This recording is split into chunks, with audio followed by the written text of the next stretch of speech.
4ನೇ ತಾರೀಕು post mortem report ಬಂದ ತಕ್ಷಣ ಅವರು ಅನುಮಾನ ಸಾವು ಅಂತ ಡಿಕ್ಲೇರ್ ಮಾಡಿ ಅದನ್ನ ತನಿಖೆಗೆ ಒಳಪಡಿಸಬೇಕಾಗಿದೆ.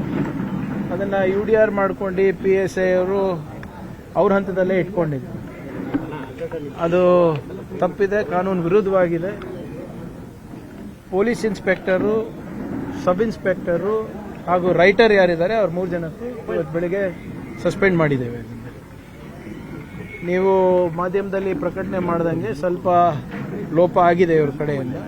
ಮತ್ತೆ ಯಾರು A1 ಇದ್ದಾರೆ, A2 ಇದ್ದಾರೆ, ಮೋಹನ್ ಅಂತ ಇರಬೇಕು, ಮತ್ತೆ ಇನ್ನೊಬ್ರು ಪ್ರಿಯಾಂಕಾ ಅಂತ ಇರಬೇಕು, ಅವರು ಕೂಡ ನಾವು ಅರೆಸ್ಟ್ ಮಾಡಿದ್ದೇವೆ. ಇದೇನಿದೆ ಅದು ತನಿಖೆ ಮಾಡ್ತೀವಿ ಮುಂದೆ ಏನೇನು, ಯಾಕಂದ್ರೆ ಕಾಂಟ್ರಡಿಕ್ಟಿಂಗ್ ವರ್ಷನ್ಸ್ ಬರ್ತಾ ಇದೆ. ಇನ್ವೆಸ್ಟಿಗೇಷನ್ ಇಸ್ ಇನ್ ಪ್ರೋಸೆಸ್, ಅದಾದ್ಮೇಲೆ ತಮ್ಗೆ ತಿಳಿಸ್ತೀವಿ. ಈಗ ಅವರು UDR ದಾಖಲಿಸ್ಕೊಳ್ಳೋಕೆ ಇಂಟೆನ್ಷನ್ ಇದೆಯಾ ಏನಾದ್ರು? ಅದು ಯಾಕೆ ಹಾಗೆ ಮಾಡಿದ್ದಾರೆ ಗೊತ್ತಿಲ್ಲ. ಈಗ ಪೋಸ್ಟ್ ಮಾರ್ಟಮ್ ರಿಪೋರ್ಟ್ ಬಂದ ಮೇಲೂ ಕೂಡ ಅವರು ಇಷ್ಟು ವಿಳಂಬ ಮಾಡೋದು ತಪ್ಪು. That is not as per law. So ಅದಕ್ಕೆ ನಿನ್ನೆ ಬಂದ ತಕ್ಷಣ, ಅದು ಗಮನಕ್ಕೆ ಬಂದ ತಕ್ಷಣ ಅವ್ರಿಗೆ 3 ಜನಕ್ಕೂ ಸಸ್ಪೆಂಡ್ ಮಾಡಿಸಿದ್ದೀನಿ ನಾನು. 4ನೇ ತಾರೀಕು ಪೋಸ್ಟ್ ಮಾರ್ಟಮ್ ರಿಪೋರ್ಟ್ ಬಂದ ತಕ್ಷಣ ಅವರು ಅನುಮಾನ ಸಾವು ಅಂತ ಡಿಕ್ಲೇರ್ ಮಾಡಿ ಅದನ್ನ ತನಿಖೆಗೆ ಒಳಪಡಿಸಬೇಕಾಗಿದೆ. ಅದನ್ನ UDR ಮಾಡ್ಕೊಂಡು PSI ಅವರು ಅವ್ರ ಹಂತದಲ್ಲೇ ಇಟ್ಕೊಂಡಿದ್ರು. ಅದು ತಪ್ಪಿದೆ, ಕಾನೂನು ವಿರುದ್ಧವಾಗಿದೆ. ಪೊಲೀಸ್ ಇನ್ಸ್ಪೆಕ್ಟರು, ಸಬ್ ಇನ್ಸ್ಪೆಕ್ಟರು ಹಾಗೂ ರೈಟರ್ ಯಾರಿದ್ದಾರೆ ಅವ್ರ 3 ಜನಕ್ಕೂ ಇವತ್ತು ಬೆಳಿಗ್ಗೆ ಸಸ್ಪೆಂಡ್ ಮಾಡಿದ್ದೇವೆ. ನೀವು ಮಾಧ್ಯಮದಲ್ಲಿ ಪ್ರಕಟಣೆ ಮಾಡ್ದಂಗೆ ಸ್ವಲ್ಪ ಲೋಪ ಆಗಿದೆ ಇವ್ರ ಕಡೆಯಿಂದ. ಮತ್ತೆ ಯಾರು A1 ಇದ್ದಾರೆ, A2 ಇದ್ದಾರೆ,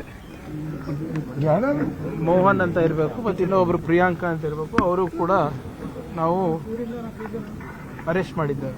ಇದೇನಿದೆ ಅದು ತನಿಖೆ ಮಾಡ್ತೀವಿ ಮುಂದೆ ಏನೇನು, ಯಾಕಂದ್ರೆ ಕಾಂಟ್ರಡಿಕ್ಟಿಂಗ್ ವರ್ಷನ್ಸ್ ಬರ್ತಾ ಇದೆ. ಇನ್ವೆಸ್ಟಿಗೇಷನ್ ಇಸ್ ಇನ್ ಪ್ರೋಸೆಸ್, ಅದಾದ್ಮೇಲೆ ತಮ್ಗೆ ತಿಳಿಸ್ತೀವಿ. ಈಗ ಅವರು UDR ದಾಖಲಿಸ್ಕೊಳ್ಳೋಕೆ ಇಂಟೆನ್ಷನ್ ಇದೆಯಾ ಏನಾದ್ರು? ಅದು ಯಾಕೆ ಹಾಗೆ ಮಾಡಿದ್ದಾರೆ ಗೊತ್ತಿಲ್ಲ. ಈಗ ಪೋಸ್ಟ್ ಮಾರ್ಟಮ್ ರಿಪೋರ್ಟ್ ಬಂದ ಮೇಲೂ ಕೂಡ ಅವರು ಇಷ್ಟು ವಿಳಂಬ ಮಾಡೋದು ತಪ್ಪು. That is not as per law. So ಅದಕ್ಕೆ ನಿನ್ನೆ ಬಂದ ತಕ್ಷಣ, ಅದು ಗಮನಕ್ಕೆ ಬಂದ ತಕ್ಷಣ ಅವ್ರಿಗೆ 3 ಜನಕ್ಕೂ ಸಸ್ಪೆಂಡ್ ಮಾಡಿಸಿದ್ದೀನಿ ನಾನು. 4ನೇ ತಾರೀಕು ಪೋಸ್ಟ್ ಮಾರ್ಟಮ್ ರಿಪೋರ್ಟ್ ಬಂದ ತಕ್ಷಣ ಅವರು ಅನುಮಾನ ಸಾವು ಅಂತ ಡಿಕ್ಲೇರ್ ಮಾಡಿ ಅದನ್ನ ತನಿಖೆಗೆ ಒಳಪಡಿಸಬೇಕಾಗಿದೆ. ಅದನ್ನ UDR ಮಾಡ್ಕೊಂಡು PSI ಅವರು ಅವ್ರ ಹಂತದಲ್ಲೇ ಇಟ್ಕೊಂಡಿದ್ರು.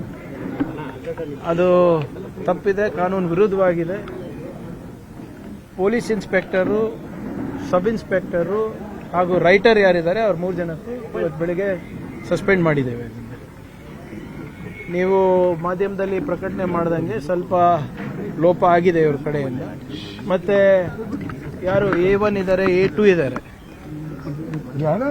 ಮೋಹನ್ ಅಂತ ಇರಬೇಕು, ಮತ್ತೆ ಇನ್ನೊಬ್ರು ಪ್ರಿಯಾಂಕಾ ಅಂತ ಇರಬೇಕು, ಅವರು ಕೂಡ ನಾವು ಅರೆಸ್ಟ್ ಮಾಡಿದ್ದೇವೆ. ಇದೇನಿದೆ ಅದು ತನಿಖೆ ಮಾಡ್ತೀವಿ ಮುಂದೆ ಏನೇನು, ಯಾಕಂದ್ರೆ ಕಾಂಟ್ರಡಿಕ್ಟಿಂಗ್ ವರ್ಷನ್ಸ್ ಬರ್ತಾ ಇದೆ. ಇನ್ವೆಸ್ಟಿಗೇಷನ್ ಇಸ್ ಇನ್ ಪ್ರೋಸೆಸ್, ಅದಾದ್ಮೇಲೆ ತಮ್ಗೆ ತಿಳಿಸ್ತೀವಿ. ಈಗ ಅವರು UDR ದಾಖಲಿಸ್ಕೊಳ್ಳೋಕೆ ಇಂಟೆನ್ಷನ್ ಇದೆಯಾ ಏನಾದ್ರು? ಅದು ಯಾಕೆ ಹಾಗೆ ಮಾಡಿದ್ದಾರೆ ಗೊತ್ತಿಲ್ಲ. ಈಗ ಪೋಸ್ಟ್ ಮಾರ್ಟಮ್ ರಿಪೋರ್ಟ್ ಬಂದ ಮೇಲೂ ಕೂಡ ಅವರು ಇಷ್ಟು ವಿಳಂಬ ಮಾಡೋದು ತಪ್ಪು. That is not as per law. So ಅದಕ್ಕೆ ನಿನ್ನೆ ಬಂದ ತಕ್ಷಣ, ಅದು ಗಮನಕ್ಕೆ ಬಂದ ತಕ್ಷಣ ಅವ್ರಿಗೆ 3 ಜನಕ್ಕೂ ಸಸ್ಪೆಂಡ್ ಮಾಡಿಸಿದ್ದೀನಿ ನಾನು. 4ನೇ ತಾರೀಕು ಪೋಸ್ಟ್ ಮಾರ್ಟಮ್ ರಿಪೋರ್ಟ್ ಬಂದ ತಕ್ಷಣ ಅವರು ಅನುಮಾನ ಸಾವು ಅಂತ ಡಿಕ್ಲೇರ್ ಮಾಡಿ ಅದನ್ನ ತನಿಖೆಗೆ ಒಳಪಡಿಸಬೇಕಾಗಿದೆ. ಅದನ್ನ UDR ಮಾಡ್ಕೊಂಡು PSI ಅವರು ಅವ್ರ ಹಂತದಲ್ಲೇ ಇಟ್ಕೊಂಡಿದ್ರು. ಅದು ತಪ್ಪಿದೆ, ಕಾನೂನು ವಿರುದ್ಧವಾಗಿದೆ. ಪೊಲೀಸ್ ಇನ್ಸ್ಪೆಕ್ಟರು, ಸಬ್ ಇನ್ಸ್ಪೆಕ್ಟರು ಹಾಗೂ ರೈಟರ್ ಯಾರಿದ್ದಾರೆ ಅವ್ರ 3 ಜನಕ್ಕೂ ಇವತ್ತು ಬೆಳಿಗ್ಗೆ ಸಸ್ಪೆಂಡ್ ಮಾಡಿದ್ದೇವೆ. ನೀವು ಮಾಧ್ಯಮದಲ್ಲಿ ಪ್ರಕಟಣೆ ಮಾಡ್ದಂಗೆ ಸ್ವಲ್ಪ ಲೋಪ ಆಗಿದೆ ಇವ್ರ ಕಡೆಯಿಂದ. ಮತ್ತೆ ಯಾರು A1 ಇದ್ದಾರೆ, A2 ಇದ್ದಾರೆ, ಮೋಹನ್ ಅಂತ ಇರಬೇಕು, ಮತ್ತೆ ಇನ್ನೊಬ್ರು ಪ್ರಿಯಾಂಕಾ ಅಂತ ಇರಬೇಕು, ಅವರು ಕೂಡ ನಾವು ಅರೆಸ್ಟ್ ಮಾಡಿದ್ದೇವೆ. ಇದೇನಿದೆ ಅದು ತನಿಖೆ ಮಾಡ್ತೀವಿ ಮುಂದೆ ಏನೇನು, ಯಾಕಂದ್ರೆ ಕಾಂಟ್ರಡಿಕ್ಟಿಂಗ್ ವರ್ಷನ್ಸ್ ಬರ್ತಾ ಇದೆ. ಇನ್ವೆಸ್ಟಿಗೇಷನ್ ಇಸ್ ಇನ್ ಪ್ರೋಸೆಸ್, ಅದಾದ್ಮೇಲೆ ತಮ್ಗೆ ತಿಳಿಸ್ತೀವಿ. ಈಗ ಅವರು UDR ದಾಖಲಿಸ್ಕೊಳ್ಳೋಕೆ ಇಂಟೆನ್ಷನ್ ಇದೆಯಾ ಏನಾದ್ರು? ಅದು ಯಾಕೆ ಹಾಗೆ ಮಾಡಿದ್ದಾರೆ ಗೊತ್ತಿಲ್ಲ. ಈಗ ಪೋಸ್ಟ್ ಮಾರ್ಟಮ್ ರಿಪೋರ್ಟ್ ಬಂದ ಮೇಲೂ ಕೂಡ ಅವರು ಇಷ್ಟು ವಿಳಂಬ ಮಾಡೋದು ತಪ್ಪು. That is not as per law. So ಅದಕ್ಕೆ ನಿನ್ನೆ ಬಂದ ತಕ್ಷಣ ಅದು ಗಮನಕ್ಕೆ ಬಂದ ತಕ್ಷಣ ಅವ್ರಿಗೆ 3 ಜನಕ್ಕೂ ಸಸ್ಪೆಂಡ್ ಮಾಡಿಸಿದ್ದೀನಿ ನಾನು.